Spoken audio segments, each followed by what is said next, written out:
I thought this movie was very, very bleak. It's definitely not my favorite of the Avatar movies. And if I was to place it somewhere, it would be my least favorite, because there was a sense of bleakness and anxiety with me watching this. It doesn't feel as confidently structured like the first movie. If you remember the first movie was very basic. The good guys, they are in this place, the bad guys come, the bad guys go like, we want this place of yours. In order to get to you, we'll destroy this tree. And when you destroy this tree, we kill your spirit. And when you kill your spirit, we take over your land. A very simple premise. Very easy for me to explain it to you. But, wow, Fire and Ash is far more complex. It has so many moving parts. And I found myself surprised that this is a James Cameron movie. Number one, because the action set pieces in a James Cameron movie are extremely satisfying. And in this, they feel much more choppy. They feel much more fast-paced in order to get to another. In fact, that act feels a bit more compressed and very poorly thought through in terms of action as compared to the first movie. It feels like he did not have time for that big action set pieces that we wanted to see, opting to have a set piece that is very short in order to give space for something else to happen, to have the other villains to pop up, the fire people, in order to have now that action set piece with them. There's that moment that feels extremely rushed in the third act. I was surprised by that. But for me, as I said, I felt very anxious and a sense of bleakness with this particular story. Because, man, Jake, Nyatiri, they were always losing. They were always on the back end. They were always something that was pushing them on the edge. They were always struggling to get by. And for me, that didn't feel... I just kept on feeling anxious, And then there are a lot of young people. There's an emphasis on young people within this particular movie. Kiri, number one. You have Spider. Then you have moments that I thought could have worked better if Spider was not in. That face-off between Jake and Miles, I thought it could have worked better if Jake was not there, because we need that. We need that show-off between Jake and Miles. We need it because the first movie gave us Nyatiri versus Miles, but this one does not give you that. It doesn't give you that. It's very quick and shallow, and then it's interrupted by, of course, Spider. Now, in this movie, the reason that I feel like it's extremely disjointed is because after the events of the previous movie, Way of Water, you jump into this, and it doesn't really know where. It feels like, okay, it's very hard to describe this movie because I don't know where the story was going. If you had to ask me where the story was going, I wouldn't tell you. Yes, it's still the concept of colonization. These human beings are expanding and they're taking much of Pandora. They're still a pest, and there's still that battle between, the people of Pandora, the Na'vi, and the human beings. But this felt a bit more convoluted. There are family element. There's a family melodrama here. There is an aspect of faith and religion. The fire people lost their faith. Why? There's a good explanation within that, and it's explored between the fire people and also Kiri, because Kiri has moments whereby she's trying to connect. She's trying to connect, and she's like being pushed back. And there's also a very sweet moment when two other kids do something. Yeah, you have that aspect of faith here and religion. And apart from family, there's a sense of fatherhood here. There's also that fatherhood element here between Miles and Spider and Jake. There's that thing that is happening here. And for me, I thought it was less streamlined than the first or the second movie, because it always felt like we were jumping around. Either we were going to rescue someone and then Spider is involved, or Miles has discovered something and he wants his son and he wants something else to happen. Because, okay, this is spoilerish. Spider discovers that something happens because they need apparatus, they need breathing apparatus.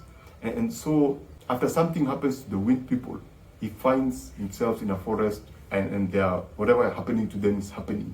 And then the machine stops working. He's out of batteries, and so whatever happens to him happens to him. And so He does something using the forest, and Spider is able to breathe Pandora air. I thought that was the moment that the story would go like, this is the moment that human beings adapt to the hair in Pandora. But it doesn't take that direction, man. Yeah, it doesn't.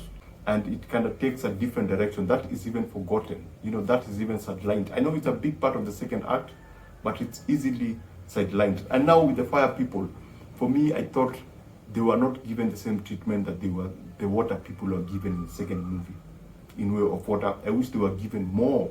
I wish I knew more about these people. I wish there was a system. I wish fire was not just something that they adopted and adapted to based on what happened to them. Because it does not, if you look at the people of the water, you look at it's an ecosystem. There's a relationship between them, water, and the creatures within the water. It's a full ecosystem. But with the fire people, they're just feral pirates, actually. And you don't see that system. They're actually treated like, the leader, Varan, is treated like a witch doctor. She's treated like a magician. There's that lack of a culture, a system, an ecosystem within that, where you see older people, you see younger, you see babies, you see a full-fledged culture, even as they are pirates. You see something more to them than that. You don't see that here. You just told of, and surprised enough, this is a James Cameron movie, and all you hear is, yeah, these people were this and they became this. Exposition. You're not shown. And James Cameron is a master storyteller. He shows, he doesn't tell. And you don't see that in this. So I thought that was a huge letdown for me. The Fire and People, this is not a Fire and Ash movie. I thought either they could have given the Fire People 30 minutes and showed us what they happened to them, established them, have us empathize with them so that when they go into the third act and whatever happens, we can be conflicted as the viewers. We can be challenged as the viewers, but you don't get that. All you get is, you get just another system for Miles to exploit for his own benefit. But there's a good story about evolution within the Fire People and Miles in terms of weaponry. They do something very good with that. Visually, of course, this is one of, I'm actually going to rewatch this because of the visuals, because they're so good that even with the family melodrama, with the father drama, with the action set pieces, sometimes you forget that you're watching fully CGI stories. It's performed so well, it's shot so well that you totally forget that this is 100% CG. Actually, 98%, because there are moments with human beings, there are moments with Spider interacts with everyone else normally. And it doesn't hit you until you actually think about it, that this is a real person and everything else is not real. And just how fluid and realistic everything is, that is one of the best things about this particular film, and that's why I'm going to rewatch it. But the story for me, I didn't think this is extremely weak. And the other part that for me did not work was, you remember the first movie? You remember when everything was not working? Moment of despair. The heroes are losing. You remember that song? You remember that particular song that fit in perfectly. You have a moment in the third act like that, short moment, and people are falling off in slow-mo. And in your head, you can hear that soundtrack, but something else is playing on the screen. Missed opportunity. They missed a huge opportunity. So would I consider this a good cinematic experience? Definitely. Would I encourage you to see this? I don't know. It's okay. It's a good movie. It's a very entertaining movie. It's very well shot. It's very well put together. There's a structure. You follow everything that happens, but that simplicity of having a nice A to Z feel, that smooth flow in terms of story structure, I thought it was lacking here as compared to what we saw in the second movie and the first movie. In fact, I thought this could have been easier if human beings were dumped in the second act.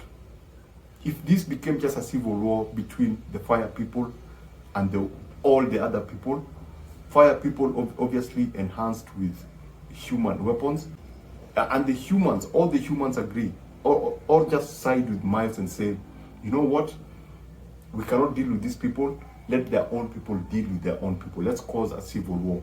Let's create a war within them, and then we step aside. So they arm this particular group of people, these rebels, and then they send them out to have that battle. If it was something like that, I would have been, yeah, it's cool. But there's just so many things piled up together. There's also the aspect of whales getting killed. It's still here. In fact, you have a scene that a whale literally says, look what they did to me. And then it shows you.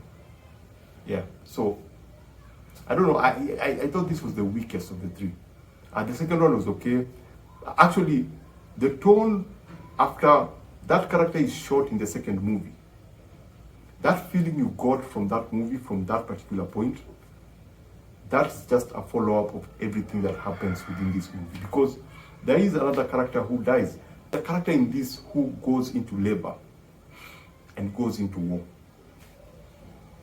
Yeah, so whatever happens to her happens, and I go like, really, did she have to go to that? Did she really have to do this? Because that particular moment doesn't make sense, because what happens after that is someone comes, and then Nyatiri has to take care of that particular character, has to take care of that thing. That robbed me of something that I was waiting for. Now, I'm just going to be honest. That robbed me of something that I wanted to see. In the beginning, there's Varan and Nyatiri. There's something that happens to Nyatiri.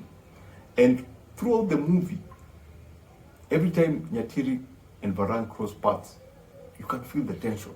And you're waiting for that cathartic moment when Nyatiri will face off Varan. You know, because same physique, different ideologies, different fighting styles. I was waiting and yearning for that moment when the two would face each other. And when they do, it was extremely underwhelming. You know, even how Varan at the end is taken care of. Absolutely underwhelming. It's probably setting up the next movie. Even whatever happens to Miles, yeah, you hear him shout, you hear him make some noise, but clearly they don't want to get rid of him. And that for me was one of those moments that made me really not like the story in this particular movie. But generally, it's a good cinematic experience. So go give it a watch if you love the second Avatar movie. If you want a completion of Way of Water, go see this. If you are expecting the first Avatar movie, the clean structure of that particular movie, it's not here. And yes, anxiety, bleakness.